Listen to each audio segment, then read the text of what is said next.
This podcast is sponsored by Talkspace. Last year, I went through many different life changes. I needed to take a pause and examine how I was feeling in the inside to better show up for the ones who need me to be my best version of myself. When you're navigating life's changes, Talkspace can help. Talkspace is the #1 rated online therapy, bringing you professional support from licensed therapists and psychiatry providers that you can access anytime, anywhere. Living a busy life, navigating a long-distance relationship, becoming a first-step father, Talkspace made all of those journeys possible. I could speak with my therapist in the office. I could speak with my therapist in the comfort of my home. I was never alone. Talkspace works with most major insurers, and most insured members have a $0 copay. No insurance, no problem. Now get $80 off your first month with promo code SPACE80 when you go to Talkspace.com. Match with a licensed therapist today at Talkspace.com. Save $80 with code SPACE80 at Talkspace.com.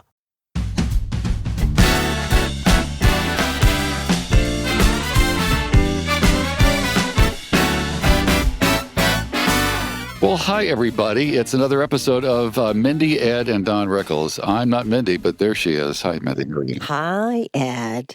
Hello, Ed. So good to see you. Oh, it's good to be here. Last name's Mann, by the way, that in case you didn't know. But okay, yeah. yes. Well, we have to I've introduce had that ourselves for to each other. 29 years. You've had the 28. name. Yeah. It's rarely used. Go through. That is not true. Well, it's wait a not my minute. I mean, you go stage to a name. restaurant. It's like let's make the reservation under Rickles. What do you say? Oh, yeah. I never say that. Oh, come on. Really? Oh, my God. I've never said that. But- Are you crazy? People have said that to me. Why don't you make it under Rickles? And I'm like, well, that's not Right. my name at home. And next time Right. we get a table in the kitchen, and then we see what happened if we screw that up. That's right. Anyway, this is a podcast about, me and Mindy, and then about her dad, who's rather well known. Yes, I would say. Yeah, Don Rickles, and we pull out a clip tonight or today or whenever you're listening to this thing. This is going to be the second time on the Jimmy Kimmel Live program. That's and right. Jimmy was gracious enough to get us, as well as his team, of course, and ABC, rights to all of this audio. So we're I really, know. That was terrific. really happy. This will be a two-parter. That's just the way it works out. That's the deal. Take it or leave it. That's what's happening. But where I thought we'd go with this today, and what we chatted about this earlier, you guys don't really know much about us. I mean, we've been talking about what goes on in our life day to day, right? But we don't really, I mean, who Not are that we? I know. Well, it's thrilling. Every day is thrilling. Isn't it? We've done so many things. I mean, many, so. many things. You haven't had as many careers as I have. This you is really true. have had one or two careers, right? Would That's you it. say? Yeah, that's really true. I mean, it's been kind of radio and then like behind a desk radio and like, working other talents and things of that sort, So I've done sort of both of those things. And now podcasting. And then being a DJ. Right, exactly. Behind the mic. Let's not forget that. No. It was The DJ years. the DJ years. That I used to play, what are they called? Tracks or whatever to my parents. Right, air checks. Of you, air checks. Hilarious. From the 80s, Right. and say, look who I'm dating, this guy that does air checks. And they're like, my dad's like, is he a doctor? Is he a lawyer? And I'm like, no, Dad, No. he's a DJ. Right. He says silly things. He was a DJ. And- Well, you weren't a DJ when I met you, but you were a No, DJ. I thought that was right. great. Yeah, I think I met you. Kiss FM, like with Thompson Twins and Right. all the great bands of the 80s All that the I 80s grew things. up It with. was a lot of fun, Mindy. It was really great. So that was sort of my thing. And I, came out of wherever, Long Island, and then came out of Northern California, went to UCLA, and then got into this thing. And I just thought that it was like a good fit. It just Right. seemed to work. I was getting jobs. I was moving from place to place. And 3 years out of school, I ended up at Kiss FM in LA. And it was really satisfying. It was just nice to know that was possible. For somebody like me. I was just 26 or 27 at the time. So I was pretty excited about it. And that's been it. Then I did that for, I was single till I was 40. Not unlike your dad, frankly. I was like, he waited. And because we were having fun, honey. Yeah. I mean, Having fun. I did do many things before I met you. Yeah. It was very exciting, very glamorous life. No, I was always an actress, and my father always said, Mindy's going to be an actress. Right. And when he would introduce me in the audience in Las Vegas at this air, where's my daughter Mindy? Where is she? Mindy's an actress. Right. She's studying to be an actress, which I did do that. I studied and I studied and I studied. And it was, well, no, I didn't really like acting class, to be honest. And I didn't like auditioning. I liked, when I got the jobs. But when I wasn't acting, I did other jobs, especially initially, my parents were like, well, when you're not acting, you have to have some other kind of a job.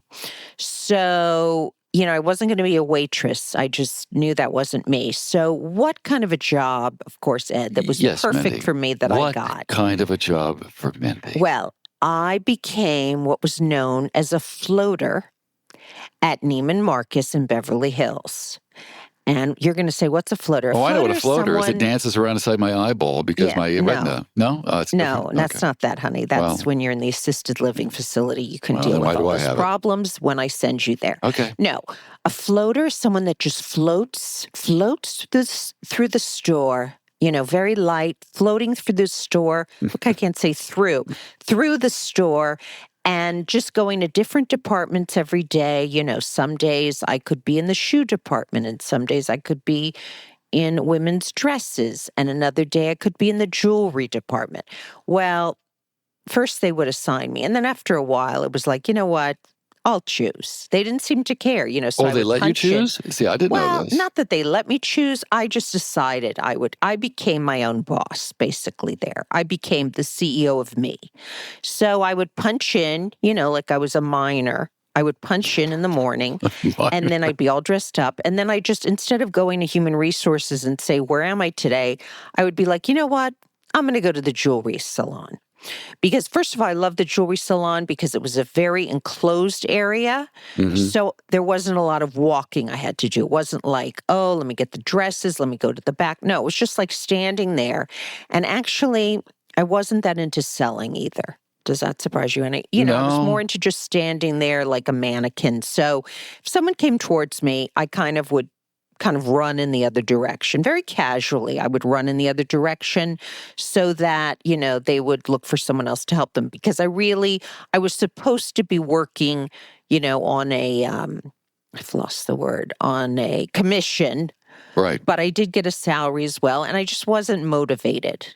I wasn't so motivated in this Even job. though they offered you a commission to sell more, you were like, nah. If it was right in front of me, like a diamond suite set, if it was right there and I could just put my hand out, like a hand model on QVC, then if they wanted it, fine. But I just, I was very young. I wanted to talk on the phone and just sort of run around the store and say hello to everyone. So, like I said, if someone came towards me, I would go in the opposite direction. Well, wait a minute. This is before cell phones. So you say talk on the phone. It was like you leave the floor and go chat on the phone No, there was a somewhere? little phone in the sort of cubicle where the jewelry counters were, and you could talk on the phone. And of course, if someone walked by, I'd be like, yes, do you have that earring in a smaller size? Thank you. I didn't even know what I was saying. I thought it was a shoe. I thought an earring was a shoe. I had no idea what I was doing, but, I love jewelry, But they so I kept you thought, let me on. stand there, and I would talk to friends, but I would pretend if someone walked by like I was, doing business. Right. So that was it. And no one really paid attention. I mean, I remember one day I walked in, and I happened to walk in through the cosmetics area, and I tripped on something.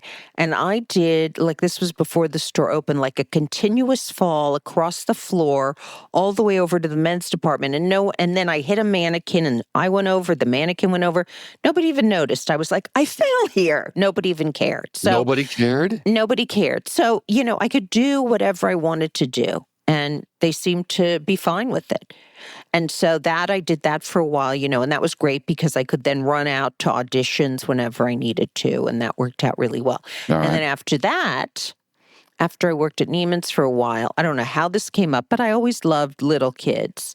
And so I decided, I'm going to work with little kids. And I got my credential. Well, I shouldn't say I got my credential. What do you mean didn't get your I almost got my credential, but in the end, it got boring. And actually, you started calling me. And I remember one day I hadn't heard from you. I was in one of my classes, and I was just too upset to even stay. So I left. Oh, that's sweet, honey. Yeah, that's sweet. And so then that was probably my last class to get the credential. So you risk getting fired just waiting for a phone call. No, this was the credential for preschool, honey. You got to keep up with this. I'm sorry, I taught preschool, but one of the main reasons I like to teach preschool, I mean, I don't know if we've discussed so much yet about food and how we're foodies. We did. Yeah, we one covered of the some main that. reasons I realized was because so I could steal. And I don't steal, I'm using in a very loose way, that I could borrow or sort of share the kids' food. Because they would have these delicious lunches and, little sandwiches cut up like tea sandwiches. And honey, you know how much I love tea time. Oh, yeah. Like at the plaza when they have tea time. I love that. Little tiny sandwiches. Doesn't? So these kids, they wouldn't care. They'd have one bite and they're done. So, I don't want to waste. So I would casually let, their bag kind of slip down to the end of the table when they were looking away. I'd be like, oh, look at the little bird, and I'd sort of pass that bag down to the end of the table and it would sort of land casually in my purse. Yeah. So that's how I got to eat the sandwiches. Sometimes, oh, wait a minute. Pepperoni pizza, honey, is so good the next day. But wait, you tell me, so the kid would go home. I don't think I've asked you this. So the kid would go home, and then would you hear back from the parents? What would happen? Yeah, like one kid I remember, his mom made these delicious homemade burritos. And, I would have some of it. I didn't know anyone would notice. And then one day the kid, he's like 3 years old. He comes in and he opens his lunchbox. And inside are 2 burritos. He's like, my mom made you this, meaning one of the burritos. So was I horrified? No. I was thrilled that I got my own burrito. And obviously, she was paying attention. So, but like I said, like not a homemade, but pizza, stale pizza they'd have one bite, they'd throw it in the trash. There's no reason that I shouldn't take a little napkin and pick it up out of the trash if it hasn't George touched Costanza, anything else. running into the trash. Because it was good and no one wanted it, or homemade now, you know what Harrison would say cakes about and cookies. That. Oh, our younger son. Our youngest, he would be like, you could even look at anything that might be on the top of the tray. Oh, what are you doing? It landed on a box, Harrison. I can take it. No, it's disgusting. Well, he thinks everything that isn't like freshly made and put right under his nose is stale and old. And he thinks, things get old. The mustard is a day old. Is this mustard, is this rum mustard spoiled? It's mustard, it's Harrison. Like it's mustard. Yeah. It doesn't spoil, Harrison. The mustard could be so from upset. 1906. It could have been made during the World's Fair and it would still be good. Yeah. Mustard doesn't spoil like that. Well, actually, your retail experience is funny because I left that out conveniently because I did have that experience in retail. You might remember. Oh, that's right. You did, honey. That's right. When I left school, I got into like the assistant buying office at the May Company. Right. We forgot about that. Right. Which I liked because it was kind of math oriented and I liked that. And they're kissing your ass and the vendors making you meals. It was like, this is fantastic.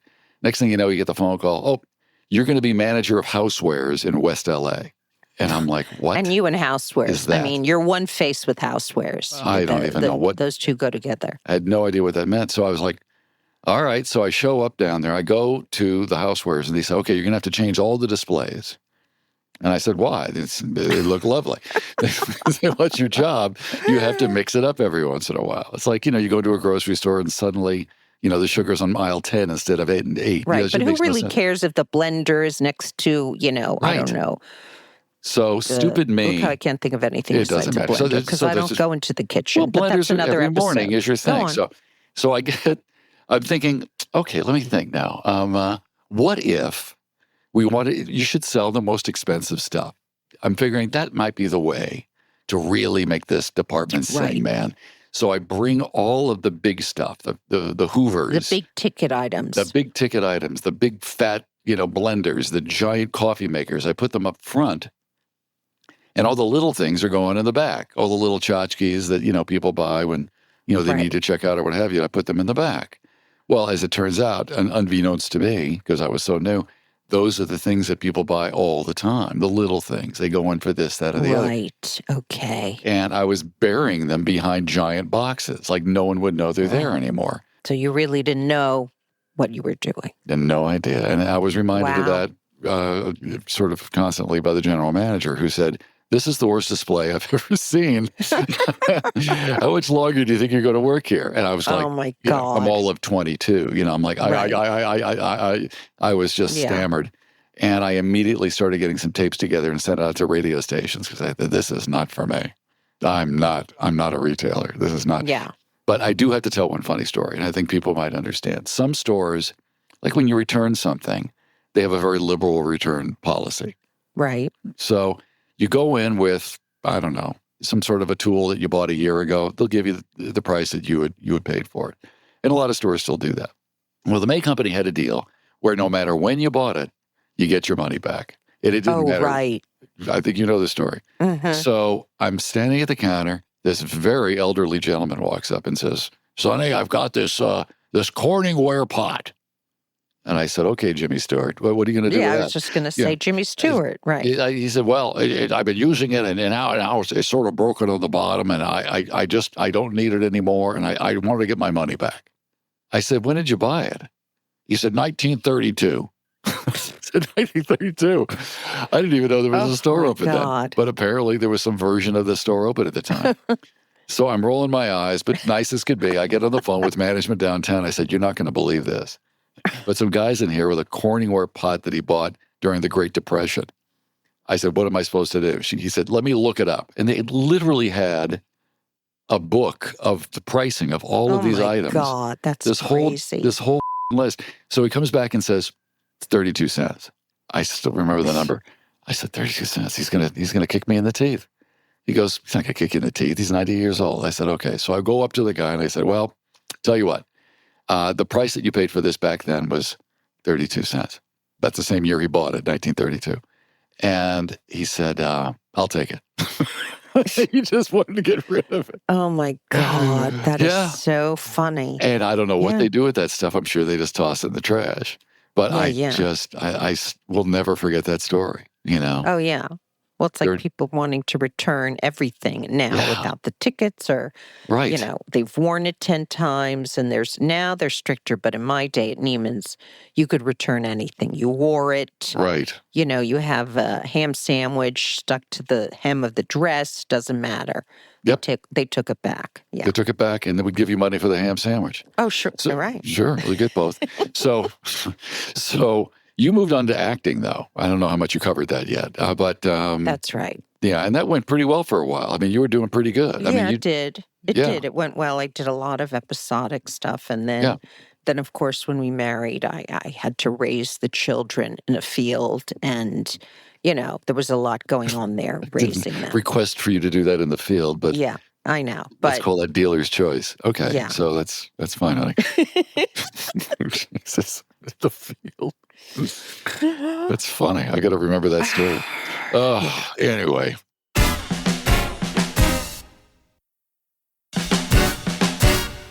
Well, you'll always be your father's daughter, and frankly, even more so, probably your mother's daughter. That's true. So much of because I love the jewelry. That's right. Yeah, you love the jewelry, and you like getting laughs, and all of it's pretty good. So, of course, at least half the show is a clip, and we really want to feature some stuff that people may have not heard for years, couldn't find on YouTube, and we'll do things later that are actual shows that your dad did in Reno, Vegas, Minneapolis, wherever they were, that no one's ever heard or seen since. They were That's right. You know, and I will say, because I did it not that long ago, Jeff Ross, you know, did a roast of, it was like the Jeff Ross roast. It was on Netflix. And he did different, help me with this, honey, because I only paid attention to what I did. Right. To what you were doing, yeah. Characters, and he had, you know, Bob Saget was Abraham Lincoln. Yeah. Mm-hmm. And all these different, John Stamos was in it, all these different actors, John Lovitz. Right. Anyway, so he actually called me up because I was doing stand-up at the time and asked me to play my dad, literally play my dad on one of the episodes, which for me was very easy. You know, they just had to put the bald balding wig on me and I was ready to go. So, yeah, there wasn't even a question that I definitely knew what to do when I was you killed it, honey. playing my dad. Yeah, so you friggin' nailed it. Yeah, it was just right on the money, and you can still see. I think it's still on Netflix. You can see. Yeah, it was only a couple years ago. Yeah, and your episode which was like, oh no, roasting Anne. I was Frank. roasting Anne Frank, which was very, I know, it only was very Jeffrey Ross. cheesy. And who played Hitler, honey? Oh, that was Gilbert passed Gottfried. away. Yes, he was so God bless amazing. him. Gilbert Gottfried played Hitler, and he was absolutely fabulous. Rachel Feinstein played Anne Frank, another really, really funny comedian. Really funny comedian, and it was just great. So if you folks ever take a look at Netflix, go look it up. It's really worth your while. But and I know it made your parents proud, and your dad, of course. Well, this goes back to this. We're going to get to the second episode of his appearance on Jimmy Kimmel Live, and this one he's promoting Rickles' book, and that's kind of the autobiography. Yes. And I was writing a book at the same time, For the Love of Radio. Feel free to look it up. And it was always, how's your book going, Ed? I'm like, slow, Dad. How you doing? Well, I got a guy here. He's helping me write it. I just tell him, I give him the notes, and I write, I speak into this little microphone, and he writes it down. I said, well, it sounds like fun. But it worked out really, really well. And it was he a great book. probably was like, excuse me, honey, he probably was like, oh, no, they're going to give me a lot of money for this. Oh, how much, Dad? A lot of money. He would never give the amount. But how much, Dad? Never tell you. A lot of money. Yeah. It's huge. Huge deal. Yeah. And I thought, okay, good for you. But there was no rivalry there. I mean, I know who he was, and apparently he knew who I was. I like to think he knew who I was.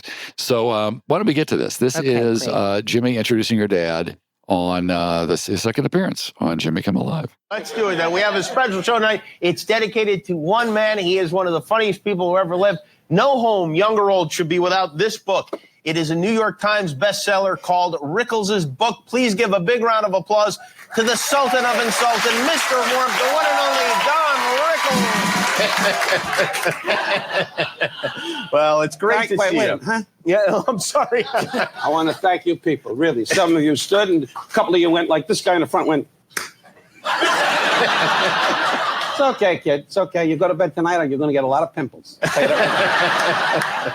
Okay, so Jimmy, it's good to have you back. Thank you. I understand it was touch and go. It was, yeah. Mouth to mouth, and you didn't come out of it. No, I actually did come out of it. I'm fine. This is me at my. I'm going to be honest with you. It was a hell of a gimmick to pull the appendix thing to get attention. Thank you. Great. The hospital thing went over like skyrocket. I swear to God.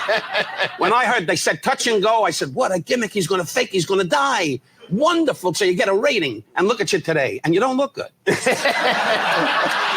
I'm not going to lie to you. All these people, yay, Jimmy, you look bad. You better go back in the hospital. Go back in the hospital and have them punch you in the stomach and snap out of it. The man don't look good. How do you feel? Slato, Comedos, my friends. The son and the father laughing and the whole band can't stand it. No, that's a joke. They're wonderful gentlemen. Good to see you, gentlemen. Sure. Yeah, they're all mutes. They've been instructed not to speak to you, Mr. Rickles. Why are you in the tuxedo? Al Capone died? No. We did this for you. We wanted to be dressed up, give that kind of old Las Vegas feel there for you. There they are, the Irish cop and the Mexican who don't know where the hell he is. He's an Italian cop, right? Italian. Yeah, they take money. Anyway, I remember in New York. I remember Frank in New York at the Copa. He used to stand out in the snow going, hey, any trouble? No, you're a good police officer, Frank, and now you're retired. And I'll tell you as a friend, go home. And take the little Mexican with you and have him cook.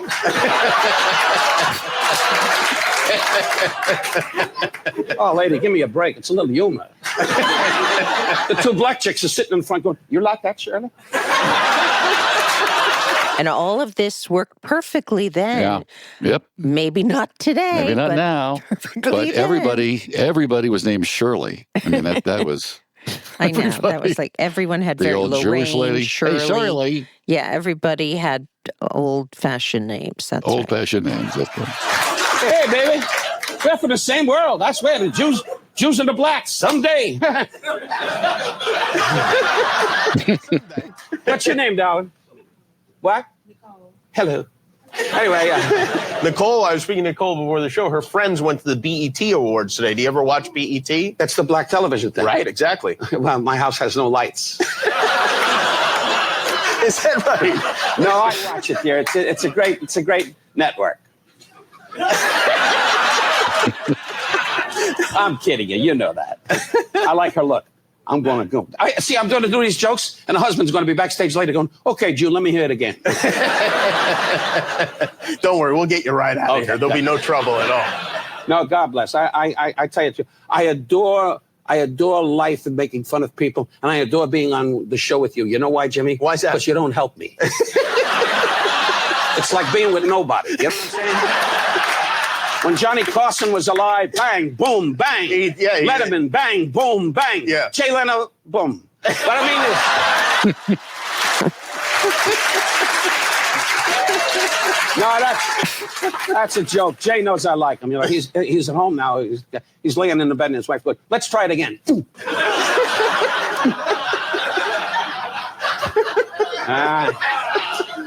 Funny joke. Funny joke.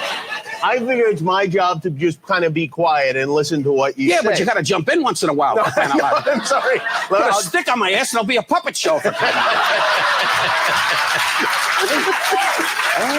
I think maybe Jimmy was worried about jumping in. You know, I was like, oh. Yeah, of course, that my dad might bite his head off. But you can see, even now in the second episode, you can listen what the kind of rapport they had, how comfortable my dad felt with him, even, you know, from the first time being on. He needs to kind of see what's happening, you know, get into the sort of vibe and the kind of tempo, whatever he's going to get with Jimmy. And by this point, even just the second episode, you know, my dad already really liked him and they really got along and they had a great chemistry together. Oh, yeah. You got him going. The big guy went, oh, are you Chinese? Filipino? Mabuhay. My man, Conrad, who has been with me for 2 years, he's been with a friend and takes care of me, and he's still a... I was in the Philippines in World War II. Hey, I saved your family, for crying out loud. Cebu, Tacloban, Lagayan Gulf, PT boat, speed, truth. What's your name? Running duck or what? What is it? No, what's your name? Gary? I swear to God, guys, I was in the jungle for 2.5 years. I never met one guy to come out. Hello, Mr. Rickles, I'm Gary. My dad was. He was in World War II. Did we discuss that on a PT boat? And I don't think we mentioned it much. No, not yet. And he didn't he have to paint the side? He had to paint the side of the ship. Yeah. And he said he kept like swinging back and forth. Yep. They put him on like a rope and he'd have to swing back and forth and hold on to something, hold on to the paintbrush. Yeah. Swing to the other side, I don't know. bang his body and do it again. I've never seen it. This was the craziest story I've ever heard. It was crazy. Oh, it was crazy. Thank you. Anyway. See that? Now he's dynamite. Jumps in with some... Just like Johnny. Good. Yeah. How's Sarah doing? God bless her. She's doing well. I saw her thank you. special. She was great. Oh, good. I'm glad you enjoyed it. Oh, I did. Oh, good. Well, I had my 3-year-old. I had to put him in his room. yeah. Couldn't let him hear it. But no, she's good. She's good. Yeah, no, well, good. I'm glad. And she's a sweet girl. You know, there's another side of Sarah, which I met at you when we had dinner together. By the way, we having dinner again together? Yeah, sure. See, Letterman, it's a fight with Letterman. Well, yeah. But I had 2 dinners. I'm telling you. See, he loved the dinners. And that's when he was dating Sarah Silverman. Of course, he's been married to his wife, Molly, for many, many years. And my parents had so many dinners with them, many more. But my dad loved going to dinner. And Johnny didn't love going to dinner. So he liked to do a show and then go straight home and just stare, I don't know, out at his telescope or be on one of his boats. He loved to be on his boats. But my parents, they were like night people and they loved to go out after the show or even during the week. When I was growing up, they would go out a lot to dinner with their friends. So it's like dinner. Jimmy loved dinner. So it was like they were bonding, going out to dinner. That's it. In a cellar. He don't like to be with anybody. Puts a baseball cap over his head. We go down about 40 flights down into a restaurant. He goes, you want to have salad? He hides. Yeah. You know, Jay Leno, we don't go to dinner. He's at Big Mac's. You know, he don't go for that. Drives through? No, he's not that. You know, he don't like that kind of thing. He likes to, spit shine his car and go home early. You know right. Yeah. Sure. But no, Jay is not the big socialite. But Regis is big. Yeah. Regis. Yeah. Regis and Joy. You know. When we go out, it's big time. You know, Regis looks at the menu and goes, Jesus, wait a minute, I'll get it. Don't worry. I won't be going to any of those questions anyway. Remember that? It's a parade. I used to do it. Gene Bailey used to do it. Well, it's lunch, you know. But I must say that what all these are notes. Yeah. I forgot what the hell was I saying. I forgot what the hell I was saying. You know why?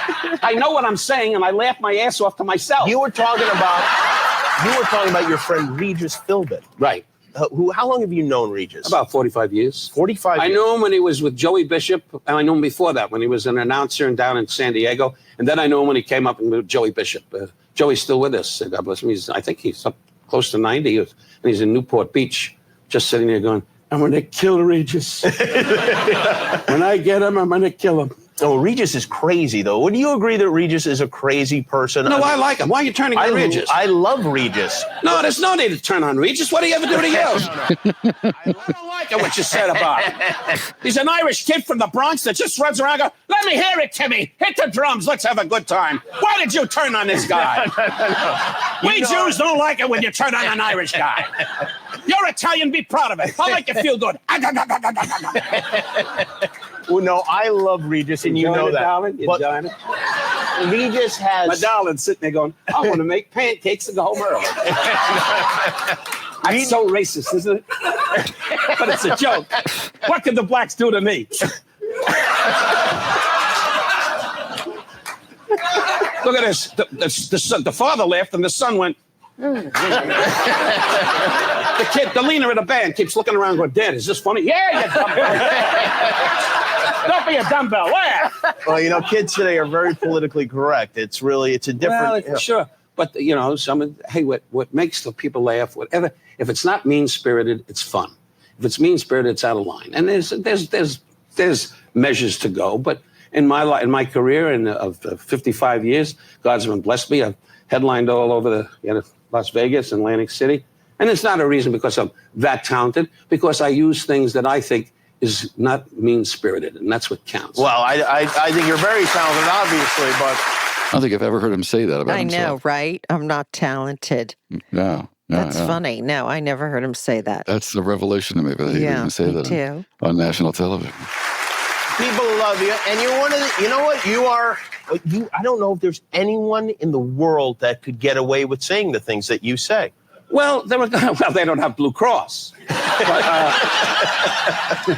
I mean, especially in this day and age. No, but you see, when I say something, it's like a fighter, and you know that. Jimmy, you did sports all your life. When I first knew of you, and you were great with sports. You know, a boxer. If when a fighter hesitates to throw his punch, he's in trouble. Every time I throw a punch, which I call a punch or a remark, in my heart, I know that it's funny, and I know I don't mean any harm. Of course. Now, not everybody in the world, I always said Bob Hope, I said, so the world, I know people, how can you not like Bob Hope? But when you and I know, as entertainers, when we sell ourselves, we can't please everybody because we're alone. What else do we have to sell? I don't have something up here that's a toy, a truck, something that you'd want to buy. It's just me. And if you don't enjoy me, it's a big problem. So we have to sell ourselves, and we have to be sure and believe in what we do. And that's my case. But more importantly, you do have a product to sell, and it's this book. And this is a great book. I mean, I don't care if you're a senior citizen or a 12-year-old kid. There are some great stories in this book, stories about your life and growing up in Las Vegas and the golden age and hanging out with Frank Sinatra and the Rat Pack. Well, what I wondered, Jimmy, when you read the book, I hope you heard my voice, because that's what I tell people. If you buy the book, and I hope you'll buy it.